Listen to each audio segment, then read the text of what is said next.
Hollywood is home to some of the most toxic relationships, and today we're going to be talking about one of the most toxic relationships in Hollywood history, Khloe and Lamar, and the downfall that led to their divorce.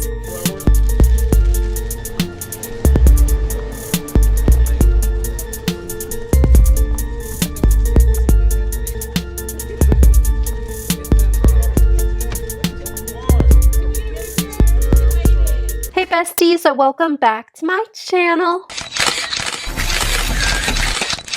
Gear up besties, I hope you guys are all comfortable because we're about to get into a serious discussion about Khloe and Lamar's relationship and ultimately the downfall that led to their divorce. If you enjoy this type of content, then it would really mean a lot if you would subscribe to my channel. If you like Hollywood drama, gossip, scandals, things like that. Anyway, let's get into this video. So to the public, Khloe and Lamar always seemed like the epitome of a true love story. They first met in late August 2009 at a party and it was love at first sight. Let's just say they were engaged a few days later and married 1 month later. And it really seemed like their relationship was the type of love at first sight story that you would see in a movie or something. And you could just tell by looking at them on the screen that they were really in love and obsessed with each other. For Lamar, Khloe was the love of his life, and it seemed like Khloe was his happy ending because Lamar didn't have the best life growing up. He faced a lot of hardships with his mom passing away when he was 12 years old from cancer. His dad was a drug addict. He had a newborn son who died of SIDS, and he had come up from rags to riches playing basketball for the Los Angeles Lakers. Something that not a lot of people knew about Lamar at the time was that he had experimented with substances in his past as a teenager, as a young adult. And as we dig deeper into Khloe and Lamar's relationship, you'll find out that substances were really the thing that tore their relationship apart. Millions of people tuned in to watch their wedding when it aired on E! And shortly after the couple was married, E! came to them and proposed a deal for a new TV show about Khloe and Lamar's life together as a married couple. They signed on with E! for this new show, and it was called Khloe and Lamar. When they started filming Khloe and Lamar, their lives seemed picturesque, but their relationship would crumble before our very eyes as viewers. They got married in September of 2009, and then in January of 2010, they started trying for a baby. During this time, they suffered from fertility issues. Khloe could not seem to get pregnant, and she went to see a fertility specialist, which we could see on the show, and the fertility specialist told her that she was not ovulating on her own, so he gave her medication and a fertility regimen to follow to try to get pregnant naturally. A lot of season 1 of Khloe and Lamar showcased their journey with their fertility problems, trying to get pregnant, and all of the hardships that it brought in their lives. At this time, they were religiously following the fertility regimen and they were hoping for a baby soon. This will come into play later, so keep in mind about the fertility issues and whatnot, but let's take a look at the other cast members that were on Khloe and Lamar. So we all know who Malika is, I'm sure. She's been Khloe's best friend since they were 15 years old, and she's always been a part of Keeping Up with the Kardashians. So obviously, she was showcased as Khloe's best friend on Khloe and Lamar. Now, Lamar, on the other hand, had a best friend on the show named Jamie. On the show, they were always hanging out, and it really seemed like Lamar and Jamie were the best of friends. But later on in his book, Lamar revealed that Jamie wasn't even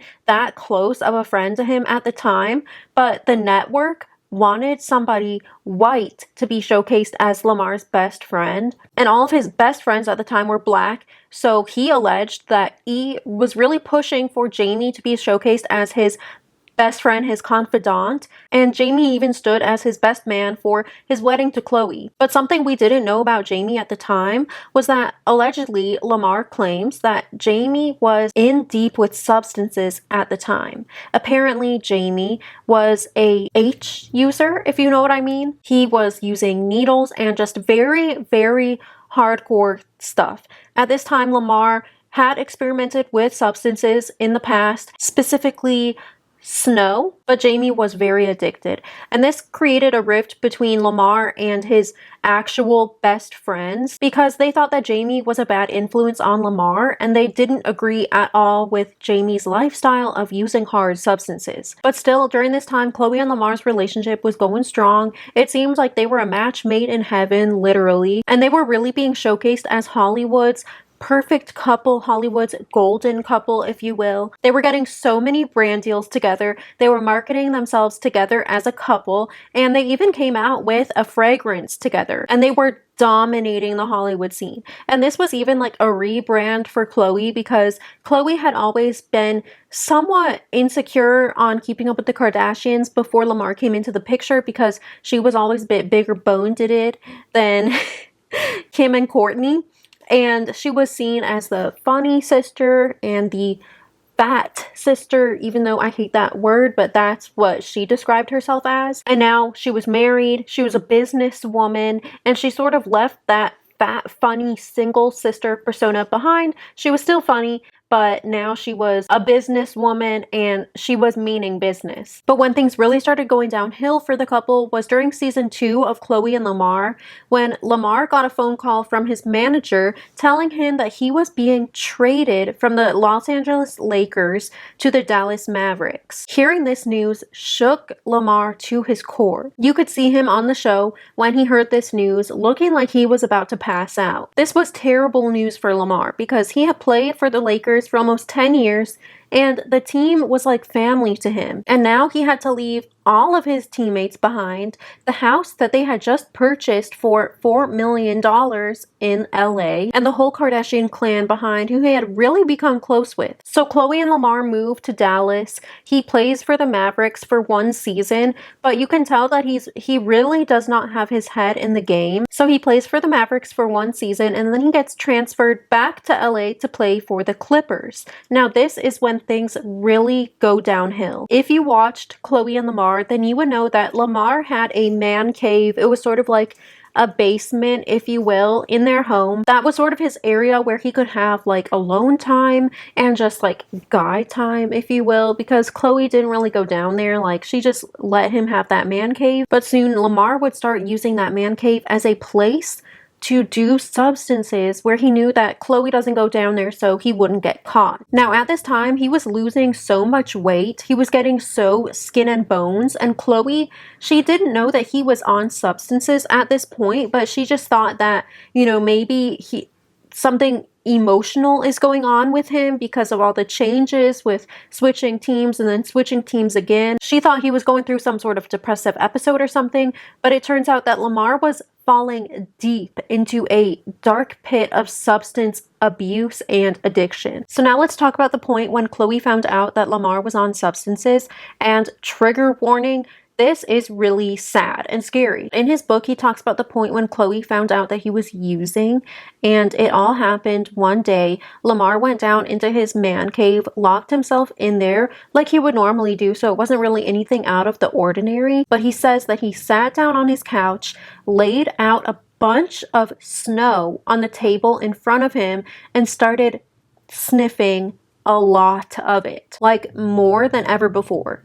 And this caused him to hallucinate and have delusions to the point where he thought that there were people hiding in his walls, and he thought that they had put microphones in his walls to listen to him, and like he thought people were spying on him essentially.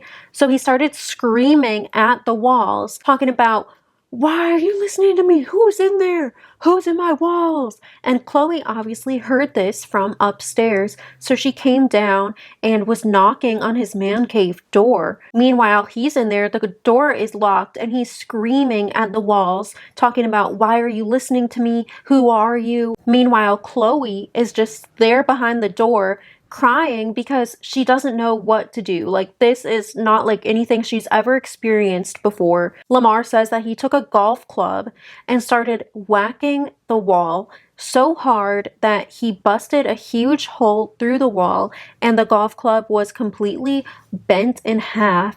And then when he realized that the golf club was bent in half. He couldn't use it anymore. He started using his hands and ripping chunks of plaster and drywall out of the wall. At this point, Khloe doesn't know what's going on. She doesn't know what to do, so she calls a couple of his friends to come over to the house.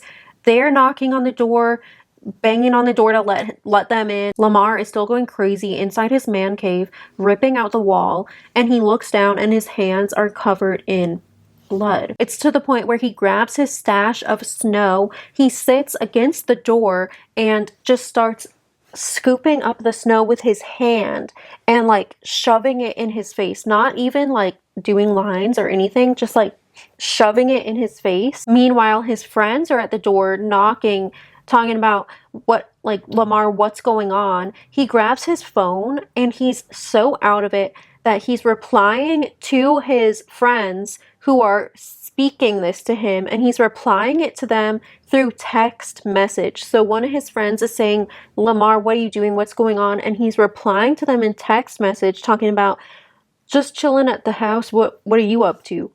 Oh my gosh, this is so much. So they keep banging, and then finally Lamar opens the door and Khloe is there with his two friends. He grabs Khloe by her shoulders. Mind you, this is the first time that she's seeing him since this whole incident started happening. So she sees like all of this snow everywhere in his man cave, his hands covered in blood, and he's shaking her, talking about, why would you embarrass me in front of my friends? And he screams at her, I'm gonna effing kill you. You don't know what I'm capable of. Khloe was apparently so at a loss that she ran up to the bedroom, locked herself in the bedroom, and didn't come out for the rest of the night. And I can only imagine how scary that must have been. So during this time, they were still having the fertility problems that we talked about in the beginning of the video, but Khloe actually, this didn't come out until later, but Khloe secretly goes on birth control pills because she doesn't want anyone to know what's truly going on in the relationship.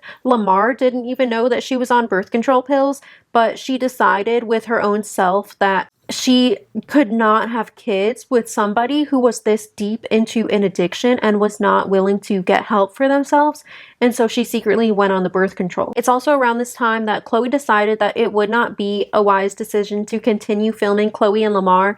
So that show gets discontinued, but obviously they keep filming Keeping Up with the Kardashians, even though Lamar is barely seen on it because at this point he's MIA all the time, going on benders. Mind you, he also is suffering from a sex addiction, so he's cheating on Khloe with multiple women and going on benders. And at this point on Keeping Up with the Kardashians, viewers can really tell that something is not right with Khloe and Lamar's relationship, especially the episode where they go camping at Area 51 and Lamar is calling everybody, like all of the family members there, and acting completely insane. And then the episode where they go to dinner, the whole family goes to dinner together and Lamar is clearly not with it. Now let's talk about the incident at the Roosevelt Hotel, because this is also something that Lamar put in his book. So Lamar talks about a time when he went on a bender and he picked up some prostitutes, took them to the Roosevelt Hotel, and he had a huge stash of snow and some other substances. He already had a few prostitutes with him. They called their friends who were also prostitutes to come over. So it was a bunch of women with Lamar in this hotel room. Some of the women brought their own stash of substances, and at this point they were all getting undressed, and let's just say it was an orgy to say the least. Khloe somehow found out that Lamar was here. I believe it was because she looked at his credit card records, but she took Kris Jenner and a team of security to the Roosevelt Hotel and they busted in on Lamar's hotel room. Now the scene that they walked in on was Lamar having an orgy with all of these hookers and substances and snow everywhere. Now this enraged Khloe and she walked up to the nearest woman that she saw and started beating her up violently. Kris Jenner was standing there screaming. The security came in and tore Khloe off of the girl. And you know what they say, the devil works hard, but Kris Jenner works harder. So Kris Jenner got the security to clean up all of the substances and like make it look like nothing even happened here. And then Chris, Khloe, and Lamar headed out the back door of the Roosevelt Hotel and headed home. In between Khloe filing for divorce in 2013 and them going through with the divorce in 20, Lamar had that overdose incident at the Las Vegas brothel, which I'm not going to get too much into, but Khloe did end up caring for him during this time. He had several strokes because of this. No one knew if Lamar was actually going to survive. It was that serious. Khloe helped him learn how to walk again, how to talk again. She spoon-fed him, changed his diapers even, but essentially this had taken too much of a toll on Khloe mentally, physically, emotionally, and she was done. Still to this day, Lamar refers to Khloe as the love of his life, and they recently did meet up for old time's sake on the newest episodes of The Kardashians. So if you guys have seen those episodes, let me know. This was such a long video, but it was so much to cover. Oh my gosh, it was like, if there's anything else that you would like to request that I cover, please let me know in the comments. Make sure you like, comment, subscribe, share, and I will see you guys in my next one. Bye!